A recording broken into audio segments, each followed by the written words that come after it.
Hello everyone, welcome back to my blog. আমি প্রেরণা ভট্টাচার্যী আর তোমরা দেখছো ফেসবুকে আমার ভিডিও। বাবার সব থেকে পছন্দ আর প্রিয় হচ্ছে গাছ, তাই বাবা প্রত্যেক দিন সকালে সেটা পরিচর্যা করে। আর এই দিকে কিন্তু সকাল সকাল আমি শুরু করে দিয়েছি রান্নাবান্নার তোড়জোড়।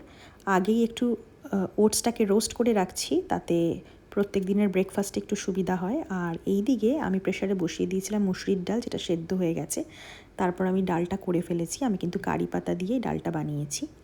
আর এরপরে আজকে কিন্তু একটু মাছ আর মাংস সবই রান্না করব। আর এটা হচ্ছে চিংড়ি মাছ, বাবা নিয়ে এসেছিলো বাজার থেকে, তাই পটল আলু দিয়ে চিংড়ি মাছ করছি। আর ভোলা মাছটাকে নুন হলুদ দিয়ে মাখিয়ে রেখে দিয়েছি, সেটাও করব। তো এখানে কিন্তু আমার চিংড়ি মাছ করা হয়ে গেছে। আর এর পরেই দেখলাম যে ঝমঝম করে বৃষ্টি শুরু হয়ে গেল। আজকাল তো বৃষ্টির আর কোনো টাইম নেই, যখন তখনই বৃষ্টি পড়ছে। তো এই দিকে পড়ছে বৃষ্টি, আর আমি কিন্তু এই দিকে আরেকটা জায়গায় ভোলা মাছটা অলরেডি অর্ধেকটা করেই ফেলেছি। এই হলো আমার ভোলা মাছ, কিন্তু মুশকিলটা হচ্ছে ঝোলটা খুব কম হয়ে গেছে। আমি ঝোলটা আর একটু বাড়াতে পারতাম, কিন্তু তাতে টেস্টটা নষ্ট হয়ে যেত, তাই আর আলাদা করে ঝোলটা বাড়াইনি। আর ওদিকে মা স্নান টান করে কিন্তু পুজো দিচ্ছে। আর মা অনেক দিন পর পুজো দিল।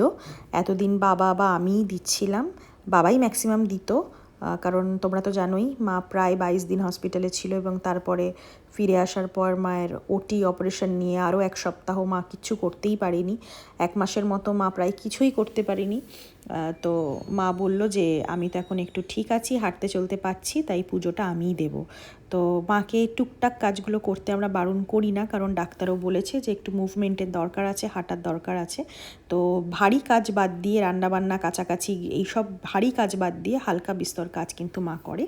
তো এই মা পুজোটা খুব সুন্দর করে দিয়ে দিল। আর অনেক দিন পর পুজো দিয়ে মায়েরও মনটা খুশি হয়েছে ভীষণ। আর তারপরে কিন্তু আমরা লাঞ্চে বসে গেলাম। আর এই মা হচ্ছে মাছ ফাছ দিয়ে খাওয়ার পর মায়ের চিকেন স্টু রয়েছে, মা সেটাও খাবে। আর এই দিকে আমার তো অনেক দিন আমার গ্লিটসে যাওয়া হচ্ছে না, তাই আমি ঘরে বসেই ক্যামেরাতে দেখি যে দোকানে কারা আসছে, কজন আসছে, কি কাজ হচ্ছে।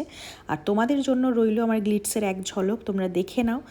যারা যারা এখনও অবধি গ্লিটসে আসোনি বা আসতে চাইছো, তাদের জন্য বেসিক্যালি এই ভিডিওটা আমি এটার সাথে অ্যাটাচ করে দিলাম, যাতে তোমরা দেখে বুঝতে পারো যে এখানে এক্স্যাক্টলি কেমন কাজ হয়। আর আমাদের কিন্তু গুগলেও তোমরা দেখতে পারো, সেখানেও তোমরা অনেক ইনফরমেশন পেয়ে যাবে। গ্লিটস নেল স্টুডিও বাই প্রেরণা যদি দাও গুগলে, ফেসবুক, ইনস্টাগ্রামে সব জায়গাতেই আমাদের পেজ রয়েছে, সেখানে আমাদের কাজের ফটো পোস্ট হতে থাকে।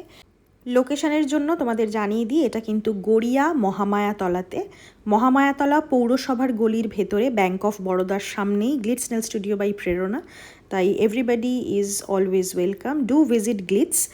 আর অবশ্যই যদি তোমরা এখান থেকে কাজ করিয়ে থাকো, তাহলে কেমন কাজের রিভিউ সেটাও আমাদের জানিও, আমাদের পেজে জানাতে পারো, আমাদের ভীষণ ভালো লাগবে। চলো টাটা, আজকের ব্লগটা এইটুকুই রইলো, আবার নেক্সট ব্লগে দেখা হবে।